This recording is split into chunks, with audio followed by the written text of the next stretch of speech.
कि कहा ये जा रहा है कि ऑक्सफोर्ड में जो एक डायलॉग होगा, यानी कि डॉक्टर जयशंकर और उनके साथ साथ हमारे जो डिफेंस मिनिस्टर है ख्वाजा आसिफ साहब, उनका नाम काफी लिया जा रहा है और कहा यह जा रहा है कि ये दोनों जो है वो हो सकता है कि डिबेट करें कश्मीर के ऊपर। अब क्या डॉक्टर जयशंकर इस बात के लिए तैयार हो जाएंगे कि वो हमारे डिफेंस मिनिस्टर ख्वाजा आसिफ के साथ कश्मीर को लेकर डिबेट करें? मुश्किल लग रहा है, बहुत ही मुश्किल लग रहा है।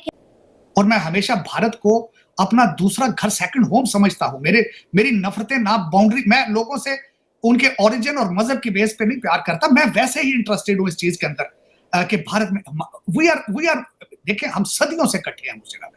ये तो लाइनें तो कल बनी ना 1947 में, और उसके बाद जो इम्पैक्ट हो रहा है वो एक अलग बात है। ये दोनों हुकूमतें अपने तौर पे ये मसला हल करना ही नहीं चाहते। कायदे आजम ने 1940 में देखिए एक करारदाद मंजूर करवाई और एग्जैक्ट 7 साल के बाद पाकिस्तान माज़े वजूद में आया।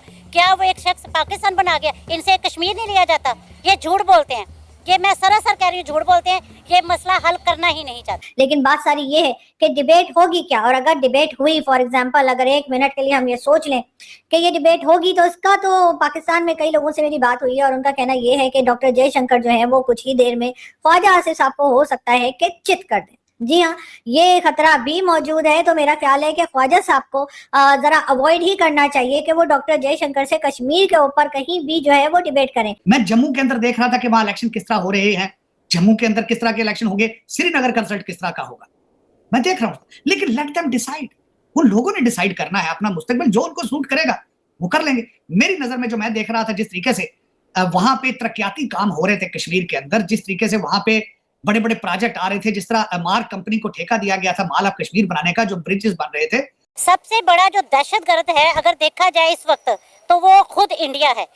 आप किसी भी मामले में देख लें, दहशतगर्दी फैलाने में, क्योंकि गैर मुस्लिम है, इनमें इस्लाम, देख हम मुस्लिम है ना, जितनी भी दहशतगर्दी कर लें, फर्ज कर लें, लेकिन हमारे अंदर एक कलमे का जो ताकत है, कुव्वत है, हमें खौफे खुदा है। ये कुछ नहीं कर रहे, ये ड्रामेबाजी है। जय हिंद।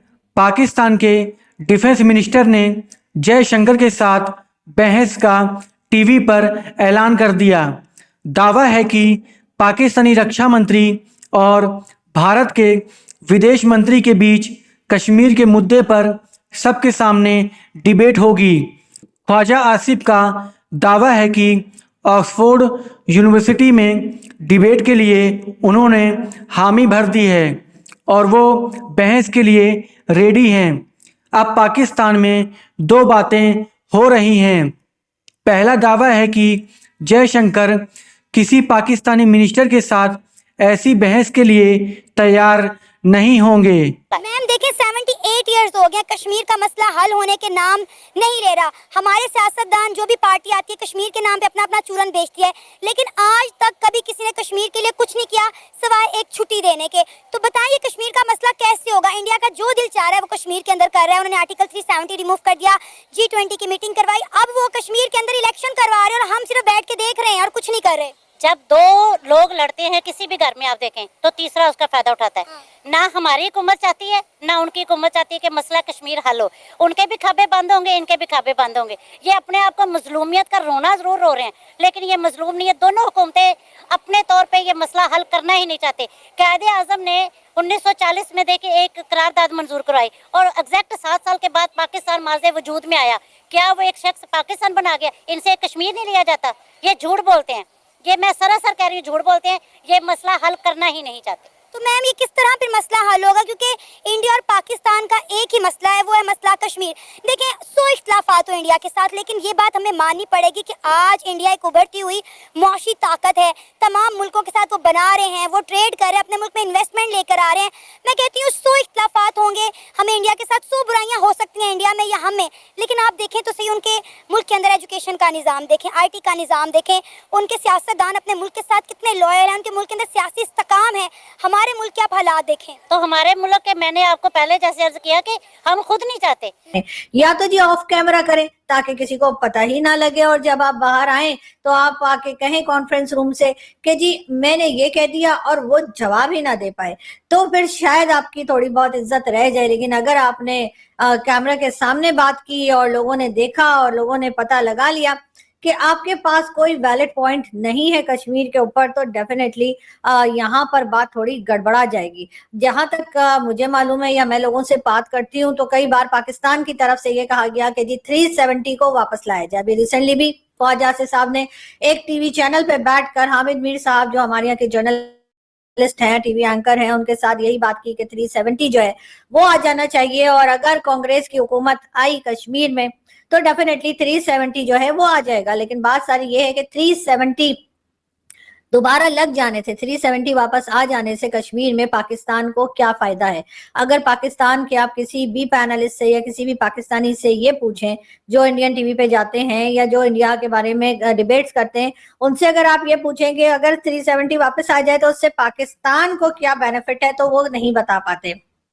और अक्सर इस किस्म की बात करते हैं कि जी हम फायदा नहीं देखते, लेकिन बहरहाल हमें 370 जो है वो वापस लाना है कश्मीर में, लेकिन क्यों लाना है ये नहीं बता पाते। साथ साथ कश्मीर जो है वो बनेगा पाकिस्तान वाला नारा जो है वो अब थोड़ा कम हो गया है। अब कम से कम हमारे यहाँ से ये नहीं कहा जाता कि जी कश्मीर जो है वो हमारी शहरग है और कश्मीर बनेगा पाकिस्तान वाले नारे लगाने बंद कर दिए हैं। ये तो मैं नहीं कहूंगी, लेकिन कम जरूर कर दिए हैं। और उसकी रीजन भी यही है कि जाहिर है हमने देखा कि जम्मू कश्मीर में जिस तरह से प्रोग्रेस हुई है, जिस तरह से वहां पे इन्वेस्टमेंट की है भारत ने, तो भारत जो है वो बिना तलवार चलाए, बिना गोली चलाए या किसी भी तरीके से लड़े बगैर ही कश्मीर में जो है वो एक तरह से अपना सिक्का जमा चुका है।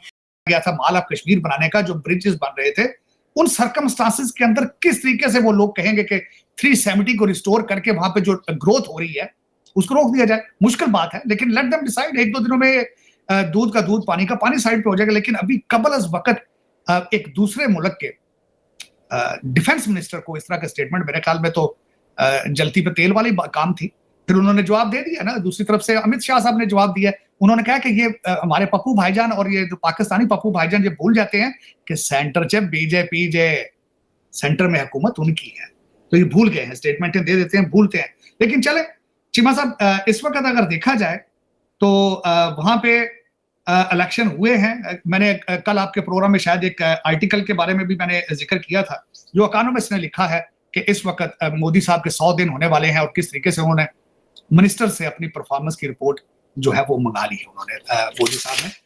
बल्कि उसमें 39 बिलियन डॉलर का इंफ्रास्ट्रक्चर पैकेजेस था, प्रोजेक्ट्स थे, उसके बारे में रिपोर्ट उन्होंने मांग ली है।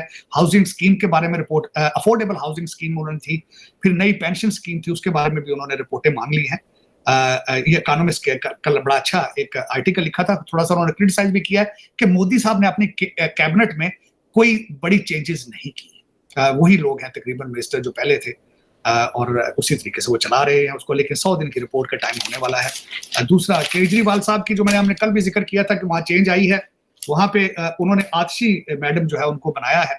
लेकिन ये कि हरियाणा के इलेक्शन में भी सुना है कि आम पार्टी जो है उनकी परफॉर्मेंस वो भी एक टेस्ट होगा बीजेपी के लिए या फिर सेंटर के लिए या लोकल गवर्नमेंट के लिए कि कौन बनेगा नया मिलियनर, ये इसके बाद में पता चलेगा चीमा साहब। लेकिन इस जो कुछ और चीजें मैं डिस्कस करना चाह रहा था, खासकर एक तो वो जो आर्टिकल है, जो अल जजीरा का प्रोग्राम है चीमा साहब, मैं हर एक जो भी लोग उस कॉन्टिनेंट में रहने वाले हैं, बांग्लादेश का तो उन्होंने डिस्कस किया है। मेरे ख्याल में वो जो प्रोग्राम है मिनिस्टर्स मिलियंस ऑफ मिनिस्टर, उसको पाकिस्तानी हर शहरी को देखना चाहिए, और बिलखसूस आपके CSS के इदारों को, आपके काकूल अकेडमी के लोगों को वो प्रोग्राम लाजमी दिखाना चाहिए कि किस तरीके से लोग, वो बड़ा इंटेलिजेंट बंदा था सैफुर रहमान चौधरी, बड़े टेक्निकल तरीके से, इस वक्त आपको बताना चाहूंगा $1500-1600 से ज्यादा, $15,000-16,000 साल से ज्यादा आप बांग्लादेश से बाहर नहीं निकाल सकते। लेकिन किस तरीके से उसने दुबई के अंदर शेल कंपनियां बनाई, ट्रेडिंग कंपनियां बनाई, फिर किस तरीके से चाइना से वो पैसे लेके मिलियंस जाता रहा, किस तरीके से वो 360 प्रॉपर्टियां उसने लंदन में खरीदी हैं, और उसका साथ जो फ्रंटमैन था उसका नाम रिपन महमूद था। वो भी बड़ी जबरदस्त अल जजीरा ने वो डॉक्यूमेंट्री बनाई है। लेकिन करप्शन के मुंह के ऊपर तमाचा है, जो कि हमारे वहां देखें, मैं कल परसों चीमा साहब, शायद आप भी उसी प्रोग्राम में बैठे थे, जब भी हम इस वक्त पाकिस्तान की करप्शन की बात करते हैं, पाकिस्तान की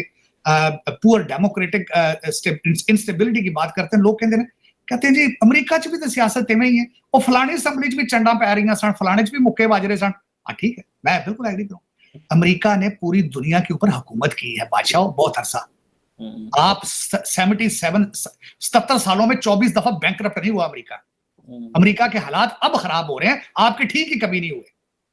कल आपकी एक मैडम एम्बेसडर ने चैलेंज कर दिया था ना, एक तो मैं खैर बड़ा दिलेरी के समय हिम्मत समझता हूं, उस खातून की हिम्मत है कि उन्होंने पाकिस्तान को सीधा ही अमेरिका के साथ कंपेयर कर दिया। वाह भाई वाह, वाह, बड़ी बात रही।